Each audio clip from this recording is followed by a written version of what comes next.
I was twiddling my thumbs when a person asked me, "What's your business model?" I felt like I needed a large stack of papers saying, "Here's what we do, and here's how we'll do it." But to be completely honest with you, I didn't have a plan.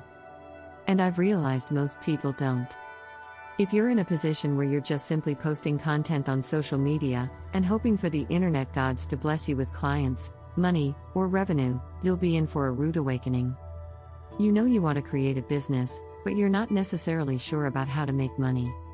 You know you want to have the freedom to control your time, but you need a business/money to sustain that lifestyle. You know you have an idea that could be beneficial for people, but you're not for sure about who you serve. Lucky you, you've come to the right place.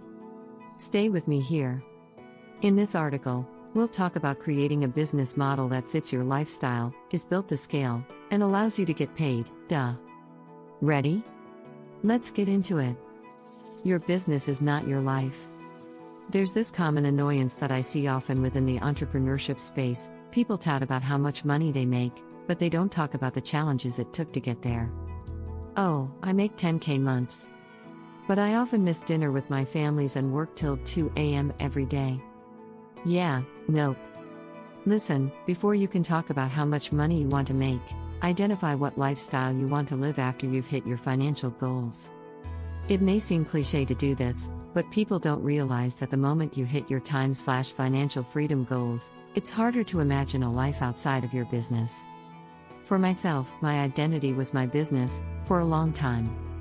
So it was natural to feel like I lost myself when my business became self-sustaining and didn't require my attention. More on that here. https://medium.com/mindcafe/bth. What comes after time freedom? 3D1E21A3B1C7 ? Source equals your story S page. Identify early on how you want to spend your time. Do you like being in meetings and giving advice? Maybe coaching is the route for you. Do you like being in person and providing services to clients? Maybe being a service provider is the route for you. Do you hate in-person meetings and prefer just to share knowledge? Maybe content creation or course creation is for you. The questions you should be asking yourself in the beginning are not, "How much I want to make," but "What type of life do I want to live?" If I identified this sooner for myself, I would save myself a lot of time, money, and stress. When you've landed on the lifestyle that works best for you, you can at least know what you don't want to do. For example, I love sharing knowledge with people, and for a while I did coaching, but I noticed I don't enjoy having meetings every day, they drain me. So I switched from coaching to content creation/course creation. Same outcome, different method. Think with scale in mind. Okay, there's some entrepreneurship guru on the internet that says don't build things that scale. I don't know the guy's name and I haven't read his famous article. I accept my ignorance. Why? Because not thinking with scale in mind is the stupidest thing I've ever heard of.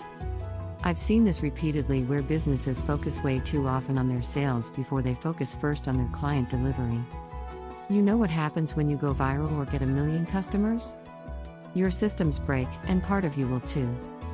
Before you create anything in your business, always ask yourself if you can keep up with demand if you have got 1 million customers tomorrow.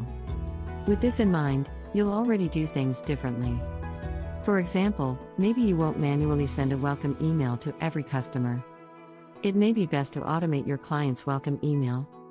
When you think with scale in mind, there's 3 areas that I like to focus on. 1. Automation.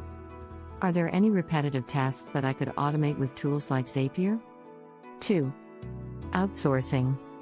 Can I document my business process so that I can hire people on demand to take care of things for me? 3. Bottlenecks. What bottlenecks are slowing my business growth and delivery down? How do I remove myself as a bottleneck in my business? Always think with scale in mind. Success meets preparation, always be ready. Let's create a business model from scratch.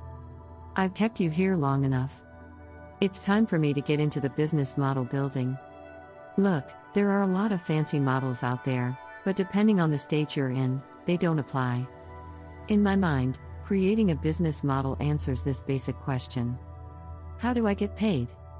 In short, getting a lead to paying customer requires 3 things. 1. Audience. 2. Traffic. 3. Sales process. It needs to be in that specific order. You cannot create traffic if you do not know who your audience is. I recommend reading this article to identify your dream clients. https://medium.com/new writers welcome/guide how to conduct market research for your dream client. C 8583b 5614d6. Once you've identified your target audience, now it's time to create traffic. In my eyes, traffic tracks interest. The more traffic you get, the more you know people are interested in what you're selling. What are some ways that you can generate traffic? Organic social media, paid ads, SEO, mailers, door-to-door, collaboration/partnerships, and many, many more. In my personal experience, don't do everything all at the same time. Focus on one channel and then add more as you go. More than likely you'll take the route of organic social media. I recommend reading this if you're a blogger/content creator. https://medium.com/new writers welcome/how to automate Medium articles to social media 5A0B1 FD19E1 ? Source equals your story page. Your sales process is what converts that traffic to paying customers. This is why we focused on identifying your lifestyle and building a business to scale in the beginning. If you're a person who doesn't like to be in meetings all day, then maybe doing one-to-one sales calls to convert leads into clients isn't the route for you. Maybe you prefer to take a more passive approach and create an online store that is accessible 24/7. Whatever you decide, try to make the sales process as frictionless as possible. In summary, I've shown you how to build a business model from scratch. It's important to identify the lifestyle you want to live, build a business that's built to scale, and choose a business model that works for you. I also recommend checking out these business models for content creators in the meantime. https://medium.com/the side hustle club/3 business models you can have as a content creator. F4887 ed1 a ? Source equals your story page.